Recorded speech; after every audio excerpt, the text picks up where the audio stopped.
जीवन कई बार हमारे समक्ष विकल्प प्रस्तुत करता है। हम उन विकल्पों से क्या चुनते हैं, क्या नहीं, इससे हमारा चरित्र और हमारा व्यक्तित्व प्रत्यक्ष होता है। और यही चुनाव महान और साधारण का सीमांकन करता है।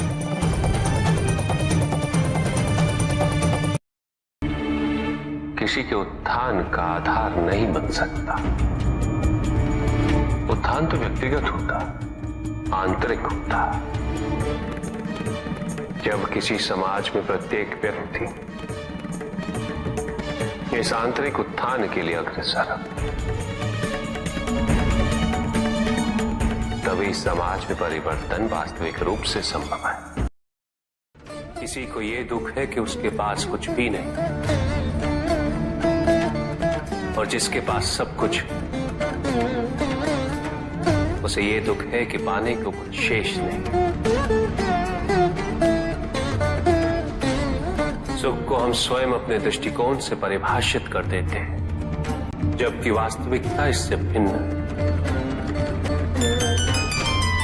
इसलिए आवश्यकता है अनासक्त रहने की। जो अपने स्वार्थ हेतु वनस्पति और जीव जंतुओं का शोषण करे, वो कैसा मनुष्य?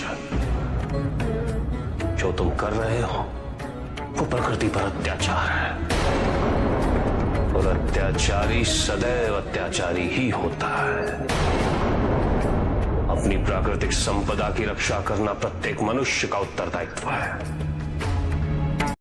शक्तिशाली बनना अत्यंत कठिन है, किंतु उससे भी कठिन होता है शक्तिशाली बने रहना।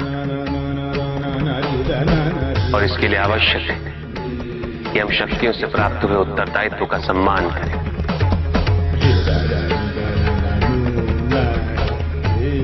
अन्यथा हम स्वयं पर निरंतर खो देते हैं, और यह हमारे पतन का कारण बनता है। किसी भी व्यक्ति की उन्नति उसकी सहजता से प्रत्यक्ष होती है, ना कि उसके अहंकार से। अहंकार हमें स्वयं की दृष्टि में बड़ा अवश्य बना देता, किंतु दूसरे की दृष्टि में हमारा ओछापन प्रतीत होता है। हमारे व्यक्तित्व के दोष उसकी अपरिपक्वता का प्रतीक है यह अहंकार। शक्तिशाली हो जाने का अर्थ यह नहीं कि तुम अपने उत्तरदायित्व से मुक्त हो गए हो। शक्तियों में वृद्धि के साथ उत्तरदायित्व और भी बढ़ जाता है। एक महासागर में एक छोटी सी नौका तब तक नहीं डूब सकती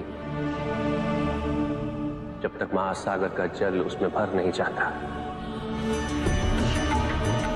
उसी प्रकार हमारे बाहर कितना ही दोष क्यों ना हो, हम नकारात्मक सोच वाले व्यक्तियों से घिरे ही क्यों ना हो, जब तक हम उनके दोष और उनकी नकारात्मकता को अपने भीतर प्रवेश नहीं करने दें,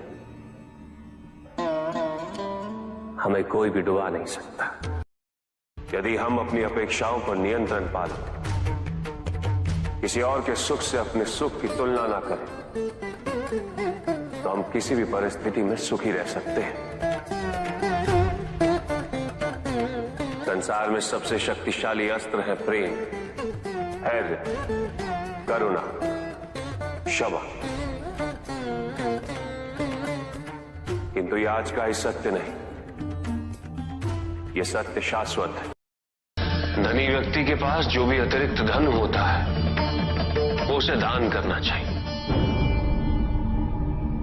उनके उद्धार के लिए जो अपनी मूल आवश्यकताओं को पूरा नहीं कर सकते।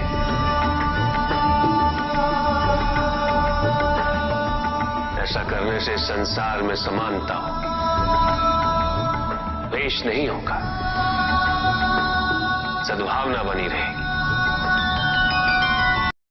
माता पिता ही एक संतान को जन्म देते, वही सच्चे सृजनकर्ता।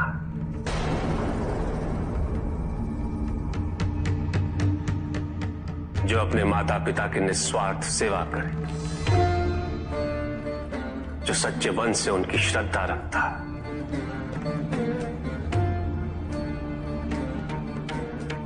उसे किसी तीर्थ, किसी पुण्य या किसी दान की आवश्यकता नहीं होती।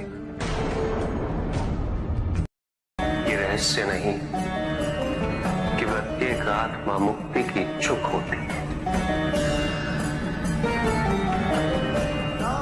जो मरता है वो है पंचभूतों से निर्मित शरीर।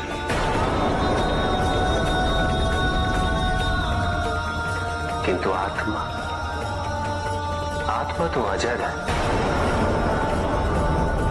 अमर है।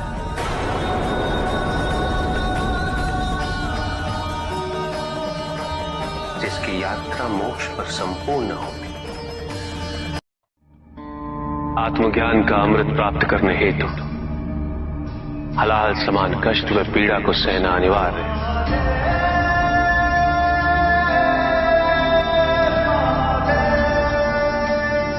जो मनुष्य से स्वीकार्य नहीं करेगा वो आध्यात्मिक पद तक नहीं पहुंच सकता।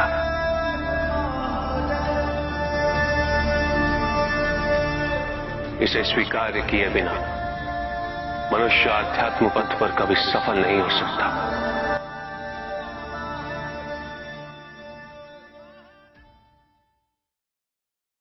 कुछ भी सुनने और समझने के लिए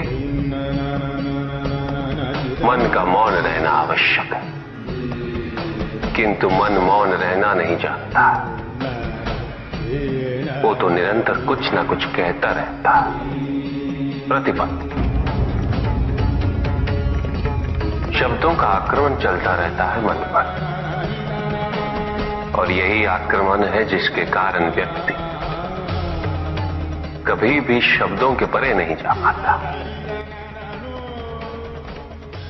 जहां जीवन की सत्यता का उसकी प्रतीक्षा कर रहा होता, किंतु भक्ति में परिवर्तन क्यों? संदेह, क्योंकि तुम्हारी भक्ति सदैव कुछ ना कुछ पाने की लालसा पे आधारित रहती है। ये भक्ति प्रेम नहीं, क्योंकि प्रेम कभी कुछ नहीं मांगता, केवल देता है बिना किसी प्रतिबंध के।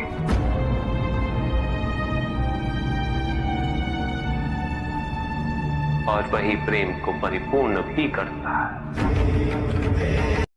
कि क्या उचित है और क्या अनुचित, ये तो प्रकृति में आदिकाल से ही निहित है।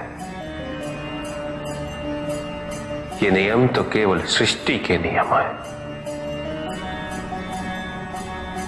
और प्रत्येक व्यक्ति के कर्म उसका परिणाम निर्धारित करते हैं।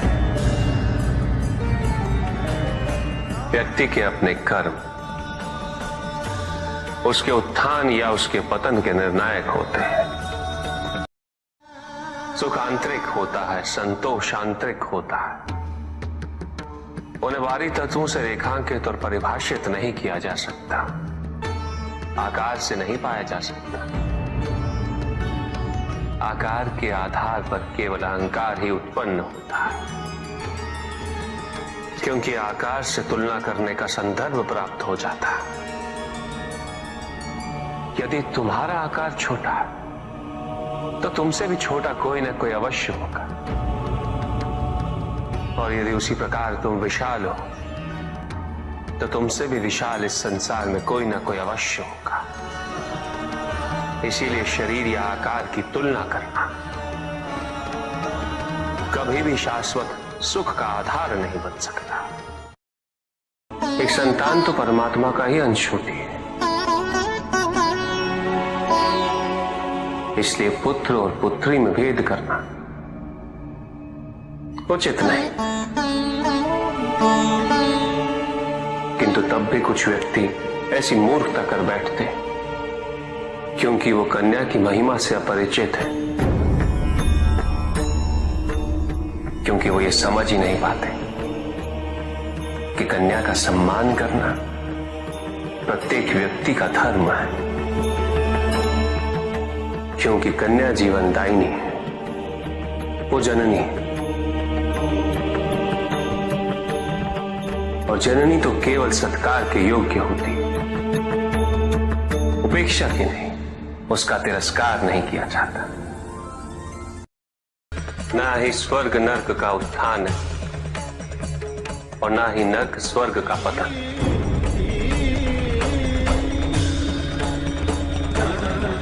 इस क्षण हमारे भीतर के नर्क का अंत हो जाए, उसी क्षण स्वर्ग की आवश्यकता भी समाप्त हो जाती है।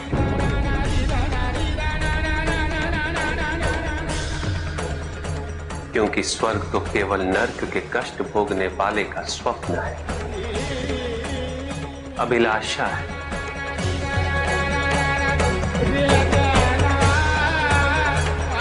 जहां नर्क का अंत होता है, वहीं स्वर्ग की अभिलाषा भी समाप्त हो जाती है।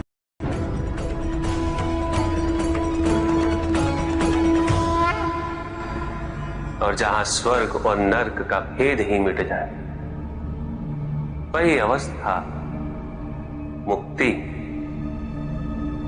मोक्ष।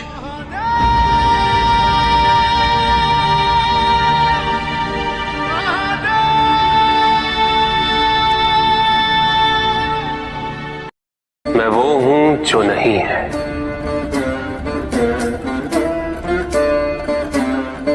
जो नहीं है वो मैं हूं।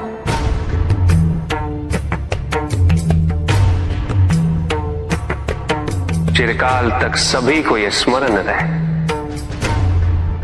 जब आप में श्वास है तो मैं आप में हूं।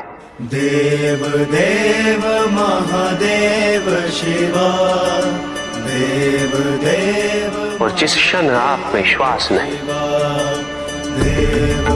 तब आप मुझ में हैं।